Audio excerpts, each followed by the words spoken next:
కూటమి సర్కార్ వైసీపీ నేతలపై రాజకీయ కక్ష సాధింపుతో వ్యవహరిస్తోందన్నారు మాజీ మంత్రి గుడివాడ అమర్నాథ్. ప్రభుత్వంపై ఉన్నటువంటి వ్యతిరేకతను కప్పిపుచ్చుకోవడానికే తమ పార్టీ నేతలను టార్గెట్ చేస్తున్నారని ఆయన ధ్వజమెత్తారు.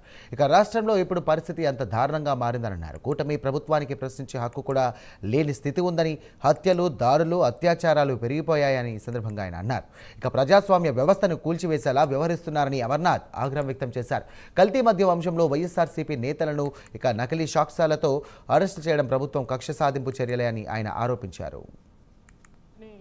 క్రియేట్ చేసి మాజీ మంత్రి అయినటువంటి జోగి రమేష్ గారిని నిన్న మొన్న అరెస్ట్ చేసినటువంటి సందర్భాలు కూడా మనం చూసాం.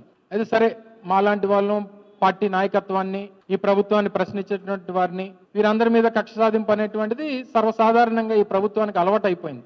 అయితే ఇది ఏ దశకు వచ్చిందంటే, కింద స్థాయిలో ఉన్నటువంటి విద్యార్థి స్థాయిలో ఉన్నటువంటి నాయకుల్ని, లేదా విద్యార్థి దశలో ఉన్నటువంటి యువకుల్ని వీరి చేతకాంతనం వల్ల, లేదా ఈ ప్రభుత్వం మీద ఉన్నటువంటి వ్యతిరేకతని డైవర్ట్ చేయాలనేటువంటి ఉద్దేశంతో వైఎస్ఆర్ కాంగ్రెస్ పార్టీలో ఉన్నటువంటి విద్యార్థి విభాగంగా ఉన్నటువంటి నాయకులను కూడా టార్గెట్ చేస్తున్నటువంటి పరిస్థితులు చూస్తూ ఉన్నాం.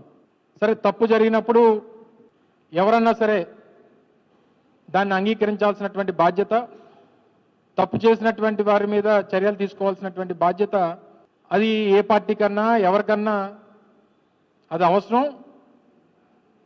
అది ఆ పార్టీ తాలూకా విధానం కూడా. ఒక ఓరల్ ఎవిడెన్స్